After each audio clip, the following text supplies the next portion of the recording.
The Ice Dragon by George R. Martin, illustrated by Luis Rayo.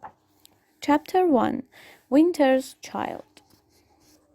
Adara liked the winter best of all, for when the world grew cold, the Ice Dragon came. She was never quite sure whether it was the cold that brought the Ice Dragon or the Ice Dragon that brought the cold. That was the sort of question that often troubled her brother Joff, who was 2 years older than her and insatiably curious. But Adara did not care about such things, so long as the cold and the snow and the ice dragon all arrived on a schedule. She was happy. She always knew when they were due because of her birthday. Adara was a winter child, born during the worst freeze that anyone could remember. Even old Laura, who lived on the next farm and remembered things that had happened before anyone else was born.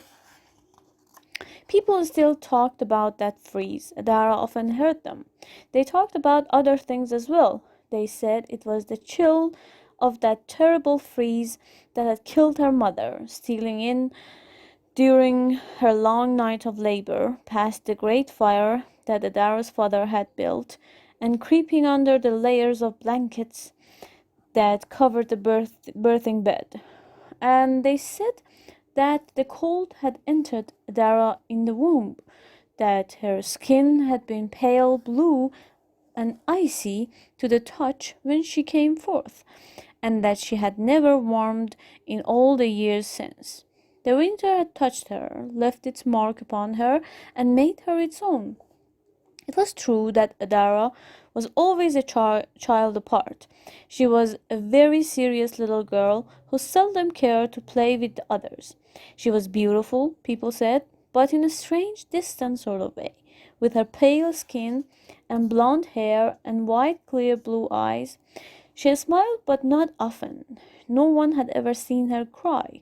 Once, when she was 5, she had stepped upon a nail embedded in a board that lay concealed beneath a snowbank, and it had gone clear through her foot, but Adara had not wept or screamed even then. She had pulled her foot loose and walked back to the house, leaving a trail of blood in the snow, and when she had gotten there she had said only, "Father, I hurt myself." The sulks and tempers and tears of ordinary childhood were not of her.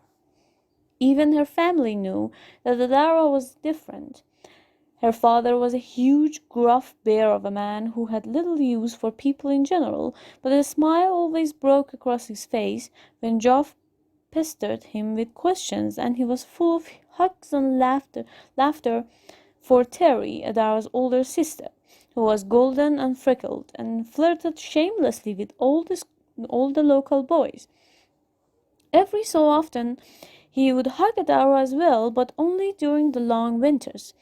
But there would be no smiles then. He would only wrap his arms around her and pull her small body tight against him with all his massive strength. Sob deep in his chest, and fat, wet tears would run down his ruby cheeks. He never hugged her at all during the summers. During the summers he was too busy. Everyone was busy during the summers, except for Adara. Geoff would work with his father in the fields and ask endless questions about this and that, learning everything a farmer had to know. When he was not working, he would run with his friends to the river and have adventures. Terry ran the house and did the cooking and worked a bit at the inn by the crossroads during the busy season. The innkeeper's daughter was her friend, and his youngest son was more than a friend, and she would always come back giggly and full of gossip and news from travelers and soldiers and king's messengers. For Terry and Geoff, the summer were the best time, and both of them were too busy for Adara. Their father was the busiest of all. 1,000 things needed to be done each day, and he did them, and found 1,000 more. He worked from dawn to dusk. His muscles grew hard and lean in summer, and he stank from sweat each night when he came in from the fields. But he always came in smiling. After supper, he would sit with Joff and tell him stories and answer his questions, or teach Terry things she did not know about cooking, or stroll down to the inn. He was a summer man, truly. He never drank in summer, except for a cup of wine now and again to celebrate his brother's visits.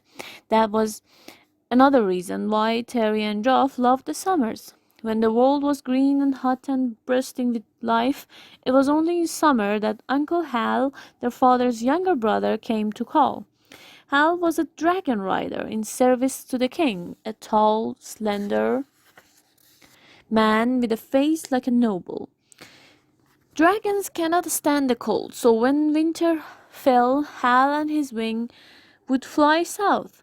But each summer he returned, brilliant in the king's green and gold uniform, en route to the battlegrounds to the north and west of them. The war had been going on for all of Adaro's life.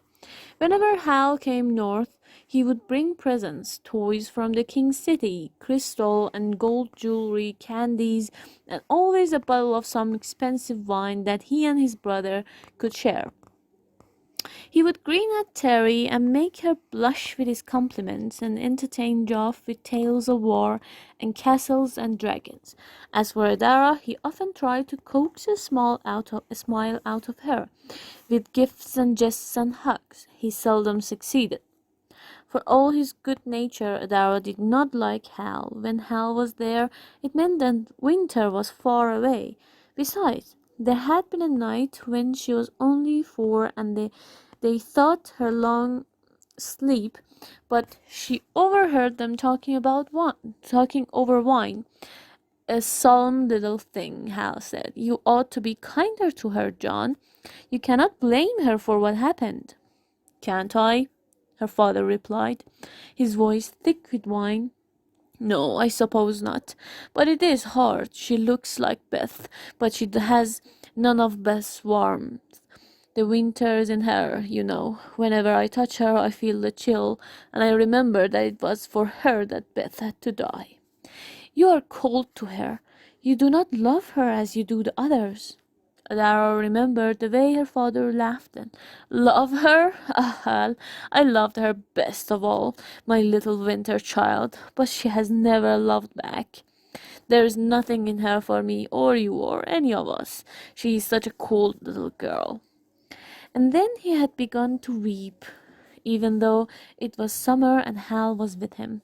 In her bed, Adara listened and wished that Hal would fly away. She did not quite understand all that she had heard, not then, but she remembered it, and the understanding came later.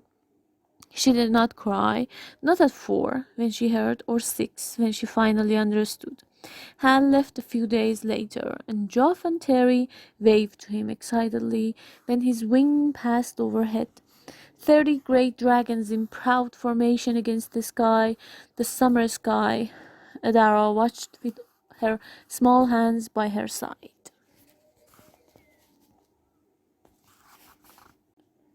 Chapter 2. Secrets in the Snow. Adara's smiles were a secret store, and she spent them only in winter. She could hardly wait for her birthday to come, and with it the cold. For in winter she was a special child. She had known it since she was very little, playing with the others in the snow. The cold had never bothered her the way it did Joff and Terry and their friends. Often Adara stayed outside alone for hours after the others had fled in search of warmth, or run off to old Laura's to eat the hot vegetable soup she liked to make for the children. Adara would find a secret place in the far corner of the fields, a different place each winter, and there she would build a tall white castle, patting the snow in place with a small bare hand, shaping it into towers and battlements like those Hal often talked about on the king's castle in the city. She would snap icicles off from the lower branches of trees and used them for spires and spikes and guard posts, ranging them all around her castle. And often in the dead of winter would come a brief thaw and a sudden freeze, and and overnight her snow castle would turn to ice, as hard and strong as she imagined real castles to be. All through the winters she would build on her castle, and no one ever knew, but always the spring would come and a thaw not followed by a freeze. Then all the ramparts and walls would melt away, and Adara would begin to count the days until her birthday came again. Her winter castles were seldom empty. At the first frost each year, the ice lizards would come wriggling out of their burrows, and the fields would be overrun with the icy blue creatures, darting this way and that, hardly seeming to touch the snow as they skimmed across it. All the children played with the ice lizards, but the others were clumsy and cruel, and they would snap the fragile little animals in two, breaking them between their fingers as they might break an icicle hanging from a roof. Even Joff, who was too kind ever to do something like that, sometimes grew curious and held the lizards too long in his efforts to examine them, and the heat of his hands would make them melt and burn and finally die. Adara's hands were cool and gentle, and she would hold the lizards as long as she liked without harming them, which always made Joff pout and ask angry questions. Sometimes she would lie in the cold, damp snow and let the lizards crawl over her, all over her, delighting in the light touch of their feet as they skittered across her face. Sometimes she would wear ice lizards hidden in her hair as she went about her chores, though she took care never to take them inside, where the heat of the fires would kill them. Always she would gather up scraps after the family ate and bring them to the secret place where her castle was a building, and there she would scatter them to the castles she erected were full of kings and courtiers every winter, small fairy creatures that snuck out from the woods, winter birds with pale white plumage, and hundreds of squirming, struggling ice lizards, cold and quick and fat. Dara liked the ice lizards better than any of the pets the family had kept over the years, but it was the ice dragon that she loved. She did not know when she had first seen it. It seemed to her that it had always been a part of her life, a vision glimpsed during the deep of the winter, sweeping across the frigid sky on wings serene and blue. Ice dragons were rare, even in those days, and whenever it was seen, the children would all point and wonder, while the old folks muttered and shook their heads. It was a sign of a long and bitter winter when ice dragons were abroad in the land. An ice dragon had been seen flying across the face of the moon on the night Dara had been born, people said. And each winter, since it had been seen again, and those winters had been very bad indeed, the spring coming later each year. So the people would set fires and pray and hope to keep the ice dragon away, and Adara would fill with tears.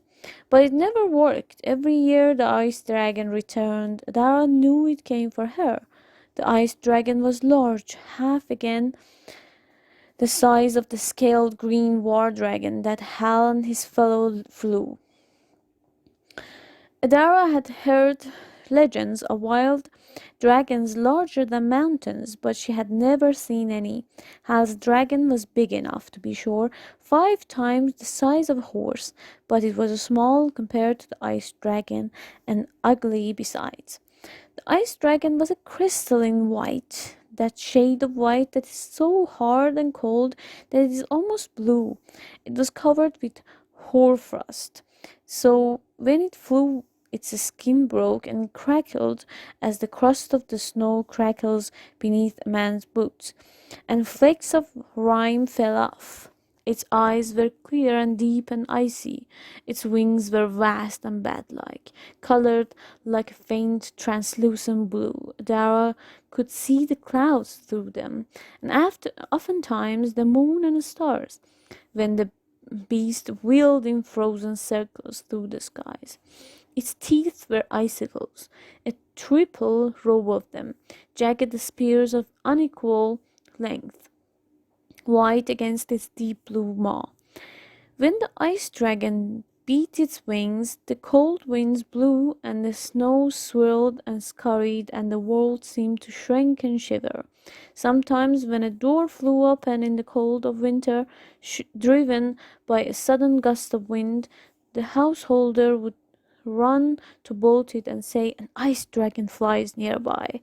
And when the ice dragon opened its great mouth and exhaled, it was not fire that came streaming out and burning sulphurous stink of lesser dragons. The ice dragon breathed cold. Ice formed when it breathed. Warmth fled.